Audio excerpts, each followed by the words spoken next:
Ar līderu projektiem pirmā pieredze man ir no 10. 11. gada.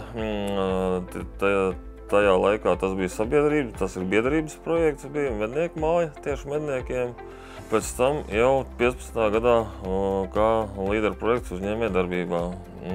Uzņēmuma dibināšanā tur tad bija būvniecība, iekārtas, tehnika, transporti, specifiskie nepieciešamie.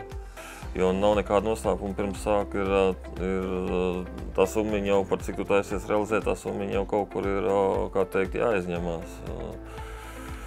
Un visi iekārtas jau sāk piegādāt tikai tad, kad ir aizskaitīti kaut kāds 75% avans maksājumu projām. Tā kā no tā brīža tikko no bankas aizskaitā arī sākās kredīta un procenta atmaksa. Es domāju, viennozīmīgi viņi būtu nepieciešami, jo laiks iet un tehnoloģijas attīstās un uzņēmējiem tāpatās man ir jaunas kaut kādas idejas. Un bez šaubām, bez neviena iekārta, pat maza niecīgākā 30–40 tūkstoši maziņa iekārtiņa, kas ļoti ir moderna un jauna, uz kredītu, tikai uz bankas, kā teikt, iznest uz uzņēmumu, es domāju, ka diezgan pasmagi bez līderu programmas.